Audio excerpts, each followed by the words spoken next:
Pour nous, la lutte intégrée, c'est une bonne méthode de pouvoir réduire les applications de pesticides, améliorer la vie du sol. On a des plants plus en santé, des rendements encore meilleurs. Mon nom est Raphaël Desjardins, de la fermeterie Jardin en production de pommes de terre, située à Saint-Léonard-d'Aston, au centre du Québec. On est une famille née au Nouveau-Brunswick. On est arrivé en 88. Mon père a fait l'acquisition d'une ferme. On était grande culture et pommes de terre. Puis au fil des années, on a fini par éliminer les grandes cultures pour amener un concept de rotation pour revitaliser les sols.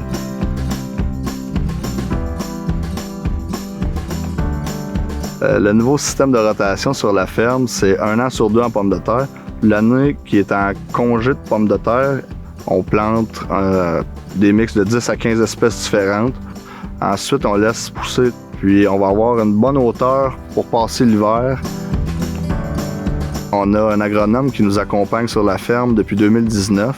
On a fait des tests à plus petite superficie, puis on a eu des bons résultats. Ça fait que directement à la 2e année, on est allé en superficie quasi complète.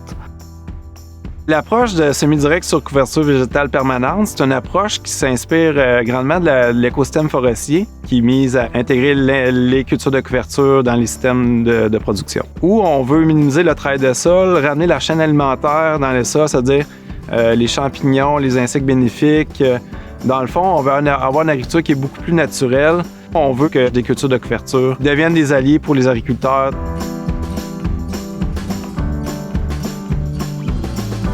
L'avantage, c'est c'est assurer une plus grande capacité de s'implanter, peu importe les conditions environnementales, que ce soit une saison trop sec ou trop pluvieuse, ou peu importe, c'est qu'on est sûr qu'il va y avoir une espèce qui va occuper l'espace terrain. Par la suite, chaque famille peut avoir des fonctions d'amener de l'azote dans le sol, d'extraire des éléments nutritifs pour la culture suivante, qui est la pomme de terre. Une autre fonction, c'est d'améliorer la capacité de rétention d'eau. On sait que c'est un défi dans la production de pommes de terre.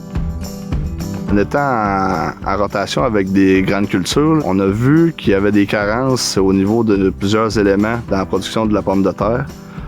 Ça faisait en sorte qu'on devait augmenter les fertilisations pour arriver à des rendements corrects. Tandis que là, avec des mix multi-espèces, on a un apport naturel d'azote, phosphore, potasse. Au printemps, on peut voir qu'il n'y a pas d'érosion. Tout ce qui a poussé au champ a resté au champ. Il n'y a rien qui a été exporté. Ça fait en sorte qu'on augmente nos taux de matière organique. En ayant plusieurs familles de plantes, on n'a pas un pathogène classique à monoculture qui va s'implanter parce qu'on n'est pas en monoculture. Le pathogène ne sera pas dans son élément de confort. Avec les couverts multi-espèces, on a une grosse réduction de pesticides. Premièrement, l'année qui est en multi-espèces, elle n'a aucun pesticide. C'est pas comme une année qui aurait été normalement, disons, en maïs ou en soya. Dans les 3 dernières années, je figure qu'on a réussi à réduire d'environ 40%. Pour le futur, ce qui nous reste à améliorer, c'est, disons, encore du fine-tuning avec le mix des plantes qu'on met dans le multi-espèces. Là, on se rend compte qu'il y a des fois qu'il y a de la reprise d'une certaine plante qui réussit à pousser au travers des pommes de terre.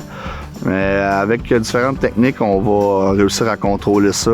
Puis encore là, ça sera sans pesticides. On se sert de notre gros bon sens.